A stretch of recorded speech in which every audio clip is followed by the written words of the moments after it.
Hello, students. Welcome back. Once again, I'm here to give you another video of your economics chapter money and credits.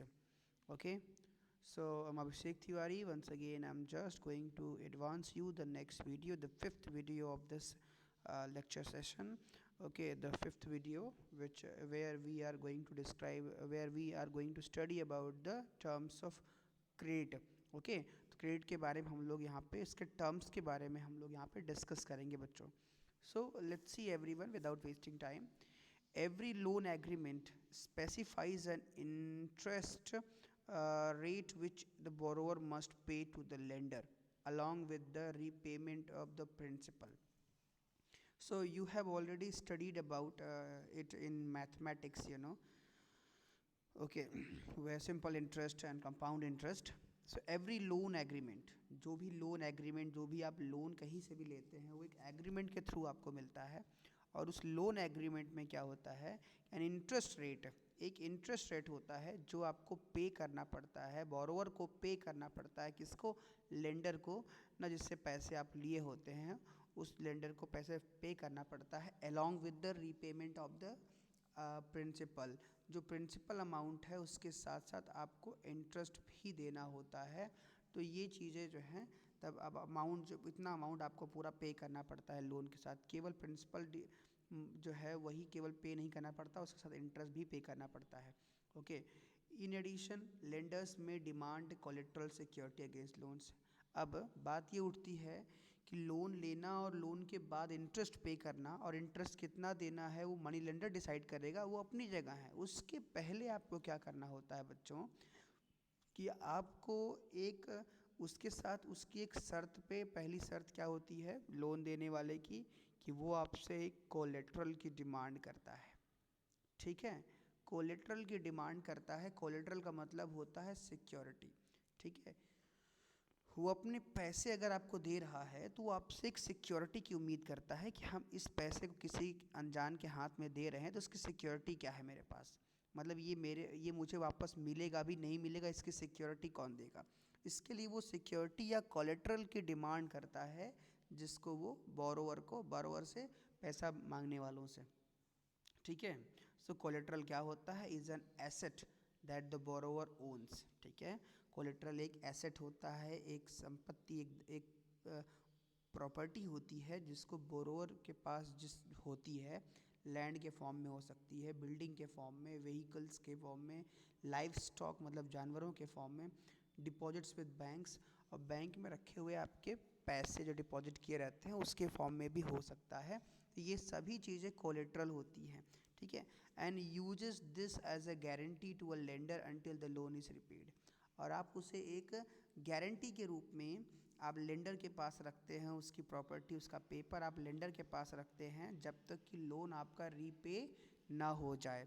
ठीक है, तो आप इसकी, आपके पास मकान है तो आप मकान की प्रॉपर्टी के पेपर्स दे देंगे, आपके पास कार है तो कार के पेपर्स होंगे, बैंक में डिपॉजिट है तो उसका स्टेटमेंट होगा, बिल्डिंग है, व्हीकल्स हैं, जो भी चीज़ें हैं उन सब की प्रॉपर्टीज़ को, पेपर्स को, डॉक्यूमेंट्स को आप लेंडर को एक सिक्योरिटी के रूप में देंगे कि अगर मैं पैसा नहीं पे कर पाया तो आप मेरी ये बाइक, ये कार, ये मकान, ये चीज़ें आप एसेट्स को बेच करके अपना पैसा निकाल लीजिएगा. ठीक है, if the borrower fails to repay the loan, अगर किसी कारण से बोरोवर लोन नहीं पे कर पाता है तो लेंडर जो है has the right to sell the asset और कोलेट्रल टू ऑब्टेन पेमेंट. तो उसके पास अब अधिकार हो जाता है कि वो बोरोवर की प्रॉपर्टी या जो भी एसेट जो है उन्होंने रख लिया है सिक्योरिटी के नाम पे, वो उसको सेल कर सकता है, बेच सकता है. ठीक है, so property such as land, titles, deposits with banks, livestock are some common examples of collateral used for borrowing. तो ये कुछ ऐसे collaterals होते हैं जो borrowing के लिए यूज होते हैं, लोन एक्टिविटी में इसका इस्तेमाल होता है. इसके आगे देखिए, interest rate, collateral and documentation required and the mode of repayment together comprise what is called the term of credit. ठीक है, जब हम लोग टर्म ऑफ क्रेडिट की बात करते हैं तो टर्म ऑफ क्रेडिट में क्या होता है कि इंटरेस्ट जो रेट होता है, जैसे इंटरेस्ट रेट हो गया, एक टर्म ये हो गया कि इंटरेस्ट रेट क्या होगा, दूसरा कोलेट्रल क्या होगा, डॉक्यूमेंटेशन कैसे क्या होगा, ये जो भी रिक्वायरमेंट होती है इसी चीज़ को क्या बोलते हैं कि आप किस तरीके से रीपेमेंट करेंगे, ऑनलाइन करेंगे कि ऑफलाइन करेंगे, कि आप फ़ोन पे करेंगे, कि जो जिस तरह से करेंगे, ये मोड ऑफ रीपेमेंट होता है एक तरह से। तो ऐसे ये भी मोड ऑफ रीपेमेंट होता है कि आप उसको इंटरेस्ट पे करेंगे, कोलेट्रल को ही बाद में बेचेंगे या फिर कोई और डॉक्यूमेंटेशन कर रहे रखेंगे। तो ये टर्म ऑफ क्रेडिट कहलाते हैं। मतलब आप इन्हीं शर्तों के हिसाब से आपको लोन या क्रेडिट मिलता है। ठीक है। The terms of credit vary substantially from one credit arrangement to another. जो टर्म ऑफ क्रेडिट होता है वो एक से दूसरे बॉडी में अलग अलग हो जाता है। मतलब कि जो जो मनी लेंडर्स होते हैं, जो पैसे आपको देते हैं, उनके टर्म ऑफ क्रेडिट जो होते हैं सबके अलग अलग होते हैं। उनमें उनमें एक समानता, यूनिफॉर्मिटी नहीं पाई जाती है। They may vary depending on the nature of the lender. ठीक है, वो पैसे देने वाले के नेचर पर बिलोंग कर सकता है, डिपेंड कर सकता है। ठीक है, या बोरोवर के नेचर पर डिपेंड कर सकता है। The next section will provide examples of varying terms of credit. ठीक है, तो अगला जो टॉपिक हम लोग पढ़ेंगे वहाँ पे हम ऐसे ही अलग अलग तरह के जो क्रेडिट होते हैं, डिफरेंट क्रेडिट अरेंजमेंट्स क्या होते हैं, हम उनको पढ़ेंगे कि अलग अलग तरह के कैसे क्रेडिट की व्यवस्था होती है ना, उनके बारे में हम लोग अगले लेक्चर में, अगले टॉपिक में डिस्कस करेंगे। ठीक है स्टूडेंट्स, तो ये हो गया टर्म ऑफ क्रेडिट्स क्या होते हैं, तो आप जानते रहिएगा क्रेडिट में। ठीक है, एक तो कोलेट्रल होता है, इंटरेस्ट रेट हो गया। ठीक है, इसके अलावा सिक्योरिटी हो गया, इसके अलावा जो है आपका कौन से एसेट्स हैं, डॉक्यूमेंटेशन क्या हैं, ये सब चीज़ें जो है टर्म ऑफ क्रेडिट में शामिल होते हैं। ठीक है, अब इनके तमाम ऐसे एग्जांपल्स दिए हैं, ये आप खुद से पढ़ सकते हैं ऐसे सब चीज़ें। ये जो छोटे छोटे जो हैं बॉक्स दिए हैं कि आप पढ़ सकते हैं कि ऐसे ऐसे कौन कौन से टर्म्स ऑफ क्रेडिट हो सकते हैं। ठीक है, आगे बढ़ते हैं स्टूडेंट्स, और अब सीधे हम लोग ना जैसे कोऑपरेटिव से लोन ले रहे हैं आप, तो उसके टर्म ऑफ क्रेडिट क्या होते हैं। ठीक है, वो आपको यहाँ मालूम पड़ जाएगा। ठीक है, इसके अलावा जो है और वैरायटी ऑफ क्रेडिट्स क्या होती हैं, वो चीज़ें यहाँ पे पढ़ने को मिलेंगी। मैं आपको ये बता देता हूँ कि लोन फ्रॉम कोऑपरेटिव्स, कि आप कोऑपरेटिव से जब सहकारी समितियों से लोन लेते हैं। ठीक है, कोऑपरेटिव मतलब होता है सहकारी समिति। ठीक है, तो सहकारी समितियाँ क्या होती हैं, एक नॉन गवर्नमेंट बॉडी होती हैं, मतलब कि उसमें गवर्नमेंट का भी रोल होता है, गवर्नमेंट और प्राइवेट दोनों बॉडीज़ के मिलने से बनती हैं। ठीक है, सो बिसाइड्स बैंक्स, जो दूसरे और मेजर सोर्स हैं चीप लोन के रूरल एरियाज़ में, वो कोऑपरेटिव सोसाइटीज़ होती हैं। ठीक है, जिनको हम कॉमनली कोऑपरेटिव्स कहते हैं। जो मेंबर्स होते हैं कोऑपरेटिव्स के, पूल देयर रिसोर्सेस। आपने समूहों के बारे में नाम सुना होगा, गांव में समूह चलते हैं, जिन्होंने नहीं सुना होगा ना, गांव और शहर दोनों जगह समूह चलते हैं। समूहों में क्या होता है कि ढेर सारे लोग, महिलाएं या पुरुष जो होते हैं, वो उसके मेंबर बनते हैं पहले। ये सभी मेंबर लोग एक मेंबर के पास अपनी आमदनी का एक हिस्सा जो है वो इसके पास जमा करवाते हैं। ठीक है, तो ये जो जमा हुआ अमाउंट होता है, कुछ दिनों के बाद इसी में से जिसको ज़रूरत पड़ती है वो लोन के रूप में लेता है और उसका इंटरेस्ट इसको देता है। ठीक है, इस तरह से जो है ये आपस में चलने वाली एक बैंकिंग एक्टिविटी के रूप में दिखाई पड़ती है। सो कोऑपरेटिव्स इन्हें कहा जाता है। जो मेंबर्स होते हैं कोऑपरेटिव्स के, वो अपनी कुछ रिसोर्सेज को पूल कर देते हैं, मतलब इसमें मिला देते हैं। ठीक है, कुछ एरिया में there are several types of cooperatives, ऐसे कई तरह के जो हैं कोऑपरेटिव्स होते हैं। ठीक है, possible such as farmers cooperative, किसानों के कोऑपरेटिव हो सकते हैं। वीवर्स कोऑपरेटिव्स, जो बुनकर लोग होते हैं उनकी सोसाइटी होती है ऐसी। इंडस्ट्रियल वर्कर्स की कोऑपरेटिव होती है। ठीक है, इससे कुछ एग्जाम्पल नीचे दिए हैं, एग्जाम्पल भी क्वेश्चन पूछ सकते हैं। जैसे कृषक cooperative functions in a village not very far away from Sonpur. एक कृषक करके कोऑपरेटिव फंक्शन है जो कि एक सोनपुर के आसपास गांव में पड़ता है। इसमें 2300 फार्मर्स जो हैं इसके मेंबर्स हैं, मतलब ये बहुत बड़ा कोऑपरेटिव है। It accepts deposits from its members, इसके मेंबर्स की ओर से इसमें डिपॉजिट, पैसे अपनी स्वेच्छा से एक अमाउंट डिपॉजिट किया जाता है।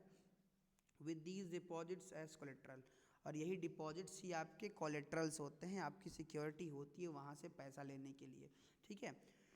सो cooperative has obtained a large loan from the bank. जब ये कोऑपरेटिव बहुत बड़ा हो जाता है तो इन्हीं कोऑपरेटिव्स को गवर्नमेंट जो है बैंक के माध्यम से इनको पैसे भी प्रोवाइड करती है और भी कोई काम करने के लिए। जैसे अगर आपका कोऑपरेटिव छोटा है, 20, 25, 50 मेंबर्स हैं, धीरे बढ़ते बढ़ते धीरे धीरे क्या होता है कि वो कोऑपरेटिव बहुत बड़ा हो जाता है, तो उसकी ज़रूरत के लिए बैंक से भी बिना किसी कोलेट्रल के लोन मिल सकता है। मान लीजिए कि वो कोऑपरेटिव मिल के कोई काम करना चाह रहे हैं तो बैंक उसके लिए लोन प्रोवाइड करता है। इसका एक बहुत ही रियल एग्जांपल जो है वो है अमूल ना। अमूल आप जानते ही हैं, ऐड आता है अमूल दूध पीता है इंडिया, सो लाइक दिस। सो अमूल जो है इसका फुल फॉर्म होता है, ये होता है आनंद या आनंद, ठीक है। इसको गुजराती टर्म है एक आनंद, आनंद मिल्क यूनिट लिमिटेड, ठीक है। ये आनंद मिल्क यूनिट लिमिटेड अमूल कहलाता है, या मदर डेयरी हो गई। ये सब पहले कोऑपरेटिव्स ही थे, फिर ये इतने बड़े कोऑपरेटिव्स हो गए कि हज़ारों हज़ार मेंबर्स शामिल हो गए, तो इन्होंने बैंक से लोन लेकर के आज देश की सबसे बड़ी मिल्क ब्रांड आज खड़ी करके रखी है ना। तो ये कोऑपरेटिव सोसाइटी इसका एग्जाम्पल है। सो ये इनका जो इनके पास जो पैसा होता है, उसी पैसे पे जो इनका टर्नओवर होता है उसी को बैंक कोलेट्रल के रूप में मान के इनको लोन दे देती है बिना किसी डॉक्यूमेंटेशन के। It accepts deposits from its members. इसमें क्या होता है, उसके मेंबर्स की ओर से डिपॉजिट किए जाते हैं। With these deposit as collateral, उन्हीं डिपॉजिट्स को कोलेट्रल मान लिया जाता है। A cooperative has obtained a large loan from the bank. Cooperatives bank से भी बड़ा लोन लेती हैं। These funds are use to provide loans to members, और ये फंड्स का इस्तेमाल मेंबर्स को लोन प्रोवाइड करने के लिए किया जाता है। एक बार जब ये लोन पूरा हो जाता है, so another round of lending can take place, तो आप दूसरी बार पूरा करने के बाद फिर आप दूसरा लोन भी ले सकते हैं यहाँ से। सो कृषक cooperative provides loan for the purchase of agriculture implement. आप एग्रीकल्चरल इक्विपमेंट लेना है, कल्टीवेशन के लिए लोन चाहिए, एग्रीकल्चर के लिए एग्रीकल्चर ट्रेड करना है आपको, मछली पालन करना है, कंस्ट्रक्शन ऑफ हाउसेस घर बनवाने के लिए, और ऐसे वैरायटी ऑफ ज़रूरतों के लिए आपको कोऑपरेटिव से जानवर पालना है आपको, तो उसके लिए भी आपको कोऑपरेटिव से लोन मिलता है। तो ये होता है कोऑपरेटिव से लोन मिलना, ठीक है स्टूडेंट्स। तो ये आप इस तरह से इसको जान सकते हैं कि कोऑपरेटिव से किस तरह से लोन एक्टिविटीज़ की जाती हैं। अब स्टूडेंट्स इसके बाद हम लोग फॉर्मल सेक्टर ऑफ क्रेडिट के बारे में पढ़ेंगे। फॉर्मल सेक्टर ऑफ क्रेडिट जो हैं ये अगले लेक्चर में हम लोग इसके बारे में डिस्कस करेंगे कि formal credit sector of credit क्या होता है, ठीक है। तो फॉर्मल सेक्टर ऑफ क्रेडिट को हम लोग पढ़ेंगे और उसके बाद फिर इनफॉर्मल और फॉर्मल के बीच कंपैरिजन पढ़ेंगे, ठीक है। और इसके बाद जो है हम लोग जो सेल्फ हेल्प ग्रुप था ना, जिसको हम कोऑपरेटिव अभी हम लोग पढ़े हैं, इसके बारे में हम लोग डिटेल में पढ़ाई करेंगे कि ये होता क्या है, ठीक है। तो 2-3 टॉपिक बचे हुए हैं, प्रोबेबली इसी वीक में हम इसको फिनिश कर लेंगे, don't worry. Thank you so much for watching.